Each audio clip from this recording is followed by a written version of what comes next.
남다른 투쟁력을 보였던 광화문 상황 영상으로 함께 보시겠습니다. 우리는 다시 약속드립니다. 텐트 2개를 철거하면 4개를 쳤습니다. 지금 있는 4개를 철거하면 바로 8개를 치겠습니다. 우리 공화당은 언제라도 2017년 3월 10일 참사와 2019년 6월 25일 폭력 진압이 진상규명된다는 전제가 갖춰지면 바로 텐트를 철거하고 서울 시민과 국민들께 광화문 광장을 돌려드리겠습니다. 우리 공화당의 천막 당사는 자유로운 정당 활동에 대해서 헌법은 보장을 하고 있습니다. 박원순 시장이 서울시의 조례로 이렇게 정당법을 무시하고 헌법을 무시한 조치를 하는 것은 아주 잘못된 거다. 그래서 박원순 시장뿐만이 아니라 이 문제는 법적 조치를 통해서 명명백백하게 밝히겠다. 지금부터 함께해 주실 세 분을 소개하도록 하겠습니다. 이종훈 정치평론가 나와주셨고요. 김광삼 변호사, 그리고 김성수 시사문화평론가 이 자리에 함께합니다. 안녕하십니까? 안녕하세요. 안녕하세요. 자, 이 우리 공화당 치우면 2배, 4배로 갚아주마라고 하면서 투쟁력을 보이고 있긴 한데요. 어떻게 보이십니까? 김성수 평론가님, 물러설까요? 글쎄요, 뭐 몇 번은 네. 더 천막을 갖다가 칠 수도 있겠지만 결과적으로 저게 다 누적이 되기 시작하면 네. 물러날 수밖에 없지 않겠습니까? 그러니까 지금 상황을 우리 공화당에서는 굉장히 좀 낙관적으로 보고 계신 것 같은데 네. 실제로 예전에 그 쌍용자동차 노동자들이나 이런 사람들에게 하듯이 이제 구상권 청구하고 손해배상 때리고 그러면서 또 형사적 고발 들어가기 시작하면 걷잡을 수가 없게 서울시가 되거든요. 직접 오늘 네. 천막 설치 금지 가처분 소송도 냈어요. 그러니까요. 네. 그런 것들이 진행되고 나면은 쉽게 다시 세울 수 없는 그런 상황들이 나오고 오히려 네. 지금 우리 공화당 내부에서 그런 얘기가 나오고 있어요. 지금 진짜 중요한 거는 돌아간 그 5명에 대해서 진상규명하는 거 아니냐. 근데 네. 진상규명은 사라져버리고 천막에 매몰돼 있지 않느냐. 이런 얘기가 나올 상황이기 때문에 네. 그런 내부의 비판이 또 올라가도 우리 공화당 측에서는 자제를 네. 할 수밖에 없는 상황이 올 것이다. 이렇게 봅니다. 네, 이 조원진 대표의 일명 진격구와 함께 천막 재설치 이후에 우리 공화당은 축제 분위기로 빠졌다고 하는데요. 마치 몽골 기병의 육박전을 보는 것 같습니다. 이종훈 평론가님. 안에 뭐 모기장을 치고 생수까지 드리면서요. 이분들은 아예 그냥 눌러앉을 것처럼 하시더라고요. 네, 거의 본부죠. 네네. 네, 본부인데 저는 김성수 평론가하고 생각이 좀 다릅니다. 제가 보기에는 그 내년 총선 때까지 네. 계속 이런 그 공성전을 벌일 가능성이 그래요? 높다. 그러니까 서울시에서 철거하면 또 잠시 쉬었다가 다시 또 들어가고 이런 식으로 계속 반복할 가능성이 이제 높다라고 이제 보는 입장이고요. 왜 그렇게 왜 그러냐면 고집할까요? 이게 그러니까 우리 공화당 입장에서는 일거 한 3득 정도 되는 겁니다. 아, 자, 일단 그 정당 인지도가 상당히 높아지죠. 네. 그리고 이게 이제 표심으로 또 연결이 될 수 있습니다. 네. 거기다가 뭐 제가 보기에는 아마 이 적잖게 정당 후원금도 많이 모이지 않을까 싶어요. 저 그렇다면 그 네. 우리 공화당 입장에서는 이거를 철거할 이유가 없는 거죠. 그리고 가능한 한 오랫동안 점거하고 또 어떻게 보면 서울시하고 계속 그런 공방전을 벌이는 모습. 네. 그러니까 진보 진영 아니겠습니까? 결국 뭐 그러니까 박원순 시장도 그렇죠. 진보 대권 후보이기 때문에 자 그런 식으로 이렇게 싸움을 벌여나가는 것이 오히려 더 극적으로 보이고 네. 하기 때문에 계속 반복할 가능성이 높다 이렇게 생각을 합니다. 네. 이 우리 공화당의 자신감이 투쟁과 함께 고조되는 것 같습니다. 마치 자유한국당도요. 자유한국당이 우리를 흡수하더니 우리가 자유한국당 접수할 거다라는 기세던데요. 워낙 강렬한 색깔들을 보여주고 있더라고요. 김광삼 변호사님. 일단 우리 공화당의 이제 색깔 자체는 이제 스펙트럼 중에서 가장 오른쪽에 와 있어요. 네네. 그러니까 가장 보수, 우파경이라고 볼 수 있을 것 같은데 현재 자유한국당이 사실은 황교안 대표의 리더십이 좀 실종되면서 네. 지지도가 그렇게 좋지 않는 상황이고 또 그다음에 이제 친박과 관련해서 네. 공천을 받지 못할 사람들이 상당수 우리 공화당으로 이적을 할 것이라는 그런 예상을 하는데 그러세요? 아마 근데 그런 것 같아요. 이제 홍문정 대표랄지 조원진 대표가 계속 안개 속으로 이렇게 네. 구름을 피워대는데 이게 정말 실질적인 것인지 아니면 네. 이게 단순한 화학된 네. 것인지 모르겠어요. 그리고 우리 공화당에 올 인사들이 뭐 줄을 서 있다고 하는데 실질적으로 지금 자유한국당 내에서 누가 오겠다고 하는 사람은 명시적으로 한 사람이 없고 네. 단지 TK랄지 박근혜 정부 때 관료였던 사람 그리고 뭐 친박인 사람들이 이름을 오르내리고 있는데 네. 실제로 국민들이 이름을 들으면 알 수 있는 사람은 저는 별로 없다고 봐요. 그러면 설사 온다고 하더라도 이건 굉장히 구태의연한 올드 페이스가 아닌가. 네. 그렇지만 이제 우리 공화당 입장에서는 내년 총선을 앞두고 많은 사람을 영입을 해야 하는데 네. 그 영입하기에 앞서서 서로 들게 하려는 그런 분위기를 조성해야 하니까 좀 약간 과장성 있게 이런 것들을 네. 외부에 지금 발표하지 않나 싶습니다. 네, 이종훈 평론가님, 네. 일각에서는 저분들이 저 당을 만들면서 박근혜 전 대통령으로부터 말을 들었다. 소신껏 하시라라고 박 전 대통령이 덕담을 한 것처럼 해석을 하고 있던데요. 보수에서는 저분들이 총선에서는 여전히 힘이 없을 거라 얘기하지만 또 강렬한 투쟁력과 이 본인들이 가지고 있는 나만의 싸우는 법, 그것 때문에 또 의회에 효과가 있지 않을까라는 시선도 있더라고요. 예, 저는 의외로 그 파괴력이 있을지도 모른다라는 생각을 네. 좀 하고 있는 쪽입니다. 아, 그러세요? 그러니까 이게 이제 뭐 제도적인 거하고 좀 맞물려 있긴 합니다만, 그러니까 연동형 비례대표자가 되게 되면 이 보수 진영에서는 표를 이렇게 양분해서 줄 가능성이 높은 거죠. 지역구 후보자는 자유한국당 후보자를 이제 주고 정당 투표는 이 우리공화당 쪽에 할 가능성이 이제 상당히 좀 있는 거고요. 그리고 이제 뭐 제가 보기에는 최근 들어서 자유한국당 내부 사정이 굉장히 복잡해지지 않았습니까? 그렇죠. 이게 이제 공천 문제하고 다 연관이 돼서 지금 돌아가고 있는 상황인데, 네. 그러니까 친박계 특히 뭐 중진급 이상들 정도 되는 인물들은 내년 공천에서 배제될 가능성이 굉장히 높습니다. 이분들 같은 경우에는 상당히 동의할 가능성이 높다. 네. 그래서 뭐 지금 일각에서는 그러니까 주황야박, 그러니까 낮에는 그 친황계, 네. 그리고 이제 밤에는 친박계. 뭐 또 이래서 그래요? 우리 공화당 쪽에도 계속 의사 타진을 하는 사람들이 늘어나고 있다라는 얘기는 좀 들리거든요. 네. 그래서 뭐 홍문종 대표가 얘기하듯이 뭐 몇십 명, 수십 명이 줄을 서 있는 정도는 아니지만 제가 보기에는 적어도 한 1, 20명 정도는 네. 이쪽에도 좀 이렇게 의사 타진을 해보는 그래요? 그런 상황이 아닐까 이렇게 추정을 해봅니다. 그러니까 이제 한국당 입장에서는 우리 공화당이 극우다라고 하면서 하대할 만한 그런 여유 있는 상황이 아니라는 말씀이시군요. 총선에서 황교안, 문재인 구도가 아니라 황교안, 박근혜 구도가 될 수 있다는 말을 시사해 주셨는데요. 그래서 저희가 다음에 말씀드릴 게 한국당 소식입니다. 이 친박과 비박이 없다더니 이 진흙탕 자리 다툼에 계파 갈등까지 서서히 선보이고 있는데요. 국토교통위원장, 이 국회 상임위원장 얼마나 좋은 자리길래 박순자 의원은 징계도 마다하지 않을까요? 관련 영상 보시겠습니다. 안녕, 위원장님. 예산도 부탁합니다. 아직도 버티는 거야? 얼마나 갖고 왜 그래? 올해 힘줄처럼 한번 버텨봐. 윤석열 후보자의 거짓말을 결정적으로 국민들께 알렸다는 점에서 이거 누가 나눠주실지 모르지만 조금 이따 나눠주시면 좋겠습니다. 아, 그거 진짜 뭐 하는 거야, 지금? 뭘 나눠주고 있어, 지금?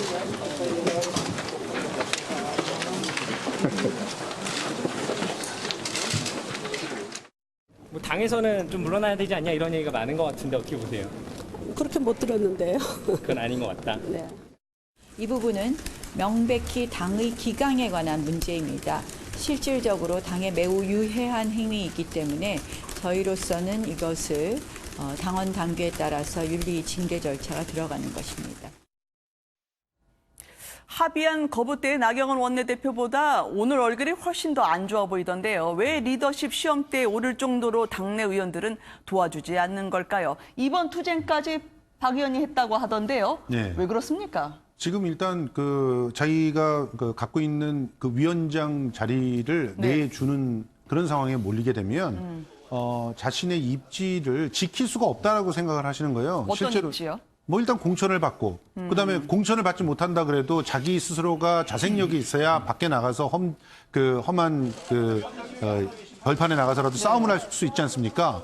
그런데 지금 이 위원장 자리를 놓치게 되면 네. 공천권도 날아갈지 모르는 상황인데 네. 뭐 아무것도 못하게 되는 상황이 벌어진다는 거죠. 정치 생명이 끝날 수도 있다는 아주 네. 절박감을 갖다 느끼고 있는 겁니다. 그래서 징계를 받아서 당원권이 정지되거나 하더라도 차라리 네. 밖에 나가서 자기의 그 위상을 올려서 네. 뭐 다른 당으로 가든 아니면 무소속으로 나오든 하는 그런 형태의 정치 생명을 연장하고 싶은 그런 마음들이 있기 때문에 네. 지금 이렇게 좀 무리한 그런 투쟁들을 네. 갖다 하고 있는 그런 상황입니다. 박순자 의원 보면은요, 이종원 평론가님 아무래도 지금 신안산선이라는 철도 있죠. 거기 지역구니까 이 지역구민 뇌리에 각인시킬 제가 예산 따왔어요. 테이프 커팅 그 한순간의 사진을 머릿속에 떠오르는 게 아니냐라는 얘기도 있더라고요. 예. 그런데 뭐 그것만으로 지금 이 자리를 지금 원하는 건 아닐 거다라고 저는 네. 생각을 합니다. 그러니까 이 사실은 이 그 국토위원장 자리 같은 경우에는 네. 그러니까 특히 내년 총선을 앞두고요. 네. 엄청나게 의원들이 의원 로비를 하는 위원회입니다. 여기. 아, 그렇군요. 그러니까 왜 그러냐면 자기 지역구 사업 하나라도 챙겨서 네. 아 제가 이렇게 국회의원 하는 동안에 이렇게 성과가 있습니다. 또 아니면 제가 이렇게 당선이 만약에 또 네. 된다면 이거 지금 제가 그동안 따왔던 거 이거 다 이룩하도록 하겠습니다. 뭐 또는 네. 앞당기겠습니다. 이거 참 하기가 좋은 거예요. 그래서 SOC 예산이 언제나 보면 해마다 이게 이제 예산 철되면 이른바 쪽지 예산 관련해서 논란이 많지 않습니까? 그런데 올해는 아주 그게 극에 달할 가능성이 높은 거죠. 네. 자, 그렇다면 누구라도 이렇게 버틸 수밖에 없는 그런 환경이다. 게다가 최근에 자유한국당의 전반적인 흐름을 보게 되면 제가 네. 보기엔 이건 황 대표의 리더십 실종하고 좀 연관이 돼 있는데 네. 거의 서바이벌 게임 수준으로 좀 가고 있는 것 같아요. 그러니까 각자 알아서 생존하고 그렇죠. 있다고요? 누구도 나의 공천을 담보하지 못한다. 이런 상황인 겁니다. 그렇다면 결국 이 상황에서 의원들 개개인이 할 수 있는 거는 나밖에 날 챙길 사람이 없다는 거예요. 자, 그래서 지금 이런 그 상황들이 지금 자꾸 벌어지고 있는 거다. 이렇게 생각을 합니다. 그러니까 이제 곳간에서 이것저것 새는 소리 다 들리기 시작했다는 네. 말씀이신 것 같은데요. 김광선 변호사님.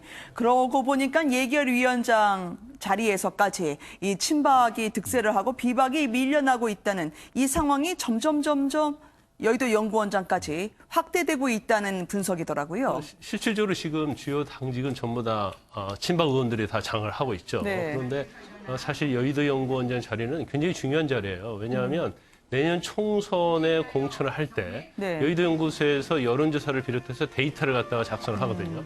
근데 그 데이터 작성한 것이 국회의원 공천에 데 있어서 네. 아주 막강한 영향력을 발휘합니다. 그렇기 때문에 그거 자체를 갖다가 현재 김세현 의원 일단 복당파지 않습니까? 네네. 그 소장파 의원이에요. 그래서 거기에 맡겨두면 공천에 있어서 장악력이 떨어진다고 보고 있는 것 같습니다. 그러니까 일단은 뭐 사퇴하라고 통보까지 했잖아요. 네. 또 교체까지 시도를 했지만 결국 안 하기로 결정은 됐지만 근데 결과적으로 보면 만약에 여의도 연구원장 자리 김세현 의원이 만약에 사퇴하게 되면 지금 사무총장이 박맹우 의원이란 말이에요. 네. 박맹우 의원이 전주현 친박 의원 아닙니까? 사무총장 자리는 엄청나게 중요한 자리예요. 특히 공천과 관련해서 중요할 뿐만 아니라 조직강화 특별위원회 위원장 자리거든요. 네. 그러니까 얼마든지 공천에 있어서 최고의 힘을 발휘할 수 있는 그런 자리인데 박명우 의원이 있고 또 네. 전략교회 부총장도 총선과 관련이 굉장히 있는데 추경호 친박 의원이 장악하고 있고 네. 특히 이제 애결위원장은 김재원 의원 아닙니까? 사실은 네. 황영철 의원이 하기로 합의가 돼 있었음에도 불구하고 황영철 의원이 재판주의라는 걸 전제로 해서 그 합의를 네. 무효화시키고 경선을 하자고 해서 결국 황영철 의원이 경선을 포기해서 애결위원장까지도 지금 친박이 다 장악을 하고 있기 때문에 네. 과연 이렇게 친박이 다 장악하고 나서 내년 총선에서 이런 이미지를 가지고 공천에서 승리할 수 있겠느냐. 네. 거기에 회의적인 시각이 굉장히 많은 것으로 보입니다. 지금 저 뒤에 황교안 대표가 있냐라고 하면 그게 아닐 수 있다는 얘기가 나오는 게요. 친박이 이미 자이든 타이든 점령을 당했고 이 친박분들이 알아서 황교안 대표 패싱을 하고 있다는 비관론까지 나오더라고요. 예, 이제 상황이 이런 거죠. 그러니까 사실은 이제 친박계가 황교안 대표를 지금 끌어들인 거나 다름없잖아요. 정치권으로. 네, 그렇죠. 왜냐하면 뭐 누군가 대표 주자가 있어야 될 것 같고 하지만 이제 아무나 또 데려올 수는 없는 거고 그래도 본인들하고 비교적 색깔이 가깝다. 네. 또 이제 이렇게 해서 이제 황교안 대표를 이제 데리고 온 거고 그래서 황교안 대표가 굉장히 짧은 시간 동안에 대표의직에까지 오를 수 있었던 거잖아요. 네. 자, 근데 그런데 황교안 대표의 그 리더십에 대해서 이제 회의론이 이제 벌어지고 보니 네. 자, 황 대표 체제로 내년 총선 치를 수 있을까? 또 차기 대선까지 갈 수 있을까? 이러면서 이제 친박계도 동요하기 시작을 한 거죠. 네. 자, 이러니까 지금 상황은 사실은 거의 친박계들도 각자 도생하고 있는 상황이나 다름이 없는 그런 국면이다 이렇게 생각합니다. 그래서 뒤숭숭한 한국당인 것 같은데요. 박지원 네. 의원이 또 놓치지 않고 바로 훈수를 두시고 분석을 하시더라고요. 그러니까 이런 돌아가는 상황의 정치 공학적인 어떤 분석들은 박지원 의원만큼 잘하는 사람이 없으니까요. 네. 아주 날카롭게 지적을 하고 있는데 지금 친박이든 비박이든 다 각자 도생한다 이런 얘기를 했지만 좀 더 네. 정확하게 말하면 친박은 조직적으로 움직이면서 각자의 살 길을 찾고 있다라고 볼 수가 있어요. 그런 네. 측면에서 지금 장악력이 점점 더 강해지고 있는 상황입니다. 그런데 비박의 입장은 그야말로 각자 도생이에요. 네. 어디로 그 자기가 믿고 그 뭔가 운명을 같이 할 사람도 없고 어떤 면에서는 이전에 동지였던 사람들이 어느 날 그 나의 뒤통수를 치고 있는 그런 상황들이 벌어지고 있는 상황이죠. 네. 그러다 보니까 결과적으로는 지금 한국당 내에서 이제 태풍이 불어올 조짐들만 나오겠다. 박지원 의원 같은 경우는 조만간 그 계파 갈등이 아주 폭발하는 그런 시점이 올 것이다. 총선을 그래서 끝까지 그 이 황교안 대표로 가기가 어려워질 수도 있다. 이런 얘기까지 나오고 있는 겁니다. 알겠습니다.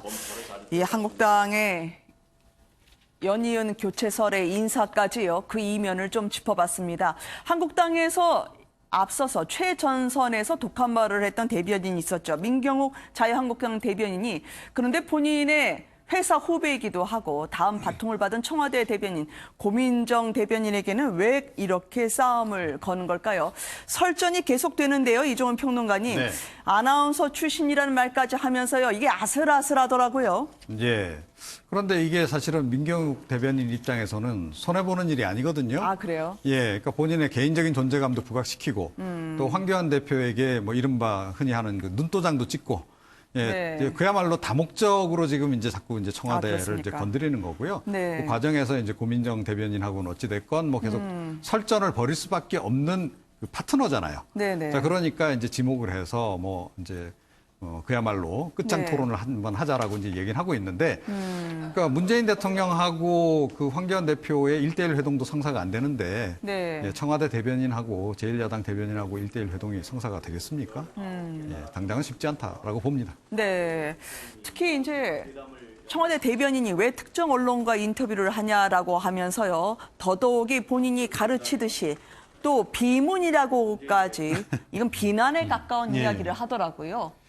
사실은 그 민경욱 대변인이 이렇게 지적을 한 내용들을 보면 네. 아나운서 출신들에 대한 아주 뿌리 깊은 어떤 그 차별의식이 존재하는 것을 아주 가감없이 드러냈어요. 그래요? 예, 실제로 아나운서들은 기자와 달리 네. 이제 글을 제대로 쓰지 못한다라는 걸 애둘러 비판하고 있고 네. 기자와 같이 현장에서 뛰지 못했기 때문에 정치를 잘 모른다. 그러니까 네가 뭘 모르고 자꾸 그런 네. 식의 그 언급들을 정치적인 어떤 움직임들에 대해서 아주 단순한 반응들을 보이는 네. 것이다. 이런 식으로 얘기를 하고 있는 거예요. 그래서 어떤 면에서는 그 자신이 훨씬 더 중량감이 있는 그런 영향력 있는 인사로서의 그 어떤 위치를 점하고 네. 있다는 것을 확인받고 싶어하는 그런 모습을 보이고 있는데, 근데 민경욱 대변인은 그 본인이 대통령 대변인으로서 G20 정상회의 등등도 많이 네. 이렇게 그 같이 모시고 다니고 했는데도 불구하고 공개회의와 비공개회의가 가리지 않고 그야말로 편집이 돼버린 그런 영상을 보고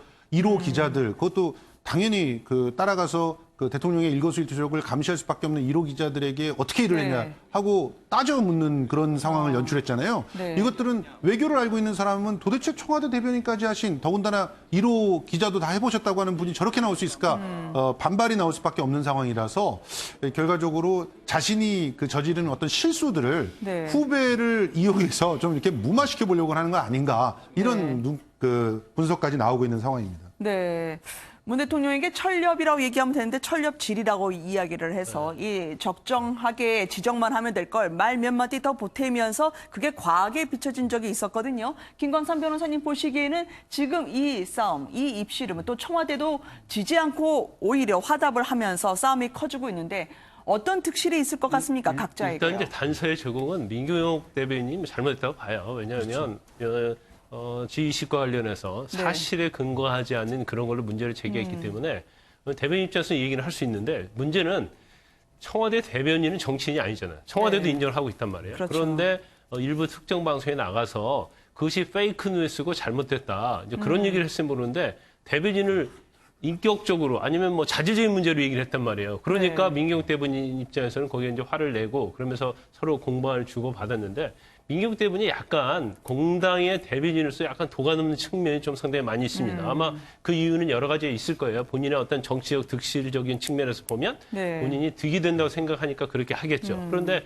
둘은 13년 차 선후배 아닙니까? 네. 아무리 당이 갖지 않고 정치적인 색채와 이념을 달리한다 하더라도 네. 후배가 하는 행위에 대해서는 개인적인 공격이 아니고 네. 부드럽게 보듬어 줘야 한다고 봐요. 그래서 정책적인 측면에서 얼마든지 공격할 수 있죠. 네. 그렇지만 개인 고민정 대변인도 마찬가지고 민경욱 대변인도 마찬가지고 어떤 정책이랄지 뉴스와 관련된 부분에서 이 얘기는 할 수 있지만 개인적으로 상대방의 어떠한 캐릭터를 가지고 비난을 하는 것은 둘 다 굉장히 부적절하다고 봅니다. 더군다나 네. 13년 선배가 TV 통해서 한판 붙자 이거 자체는 사실 이해가지 않는 그러한 제안이에요. 네. 그러니까 조금 전에 잘못된 태도라고 말씀하셨는데 저는 일부러 저런 거라고 생각을 그래요? 해요. 근데 저것도 조금 전에 말씀드린 바와 마찬가지로 다 내년 공천하고 다 관련이 있는 문제다. 그러니까 네. 민경욱 대변인조차도 사실은 속으로는 아마 굉장히 불안할 겁니다. 자기가 그동안에 막말 논란도 많았고 그래서 정치권에서 아웃될지 모른다라는 그런 위기감이 있는 거고요. 네. 그렇기 때문에 이거라도 잘해서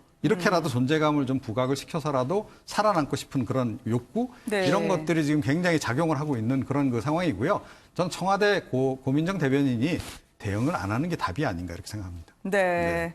공당의 공격에는 공기관으로서 맞받아치지 않고 상황을 보는 게 낫다라는 말씀을 해주셨습니다. 정가 소식을 함께해 주셨던 세 분께 감사드립니다. 고맙습니다.